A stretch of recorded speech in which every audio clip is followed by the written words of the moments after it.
Une histoire incroyable à suivre absolument. Maxwell, le réveil de Ngabinga.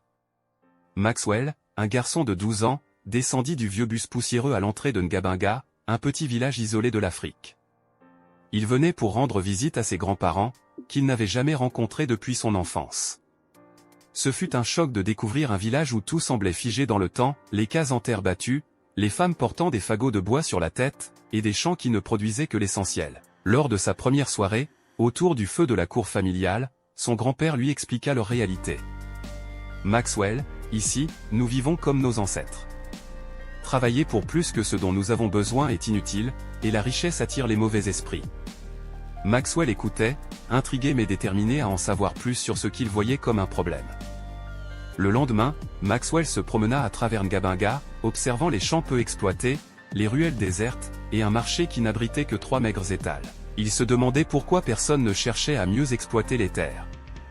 Quand il demanda à un groupe d'adolescents pourquoi ils ne plantaient pas davantage, ils éclatèrent de rire. Travailler plus? Pourquoi faire? Ce que nous récoltons suffit à manger. C'est à ce moment que Maxwell formula son idée, il fallait démontrer qu'un petit effort pouvait transformer leur vie entière. Maxwell partagea son plan avec sa grand-mère, Karba, une femme respectée dans le village pour sa sagesse et sa foi. Grand-mère, le potentiel de ce village est énorme. Nous devons faire quelque chose. Karba hocha la tête, ému par la détermination de son petit-fils. Je crois en toi, Maxwell. Tu as mon terrain et mes bras pour t'aider. Ensemble, ils commencèrent modestement. Maxwell planta un champ de patates douces, un jardin de papayers, et un champ d'arachides, tous sur le terrain offert par Karba. Chaque matin, il travaillait sous le soleil brûlant, arrosant les plants et désherbant avec soin. Lorsque les villageois remarquèrent les efforts de Maxwell, les moqueries ne tardèrent pas à regarder le citadin. Il croit qu'il va changer le destin de Ngabinga, criaient certains. Il est obsédé par l'argent, cela va attirer la colère des esprits, ajoutèrent d'autres. Maxwell, soutenu par Karba, resta stoïque. Ce n'est pas l'amour de l'argent.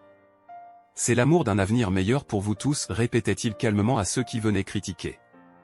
Quelques mois plus tard, Maxwell récolta ses premières patates, papayes et arachides. Il chargea les sacs sur une charrette rudimentaire et se rendit au marché de Maouna, un village voisin où les produits trouvèrent rapidement preneur. Lorsqu'il revint avec un peu d'argent, il investit aussitôt dans des semences et outils supplémentaires.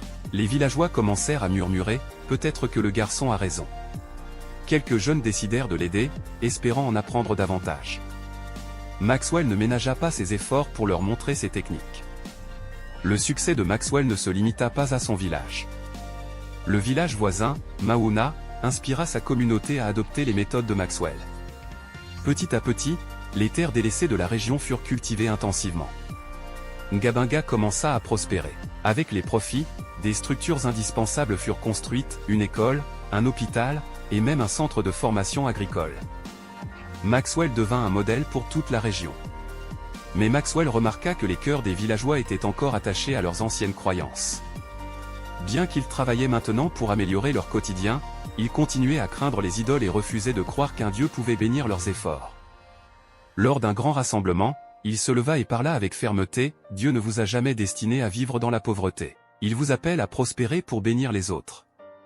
Vos idoles n'ont aucun pouvoir. » Convaincus par son exemple et ses paroles inspirées, les villageois abandonnèrent leurs idoles, détruisant les autels sur la colline sacrée de Ngoo. Ils acceptèrent Jésus-Christ comme leur Seigneur et Sauveur, reconnaissant que c'était lui qui bénissait leurs efforts. Une église fut construite au sommet de cette colline. Des années plus tard, Ngabinga devint un village modèle, célèbre dans toute la région. Maxwell, encore jeune mais considéré comme un héros local, était fier de voir son rêve réalisé. L'école du village portait désormais son nom, et il continuait à inspirer d'autres régions à sortir de la mentalité de pauvreté. Leçon de vie, Maxwell répétait souvent, ceux qui sont forts doivent aider les plus faibles à sortir de la mentalité de victime. Il y a un potentiel caché en chacun de nous, mais il faut le révéler par le travail, l'espoir et la foi. Comme Maxwell, vous pouvez aussi aider votre village par de bons renseignements et à travers des actions concrètes exemplaires. Avec beaucoup de sagesse, de persévérance et de manière progressive, donnez une meilleure image à votre localité et délivrez vos grands-parents, vos parents et vos frères et sœurs de la mentalité de victime et de l'ignorance caractérisée. Abonnez-vous à notre chaîne, la Startup Digital Education, et bénéficiez de nos enseignements sur votre développement personnel holistique.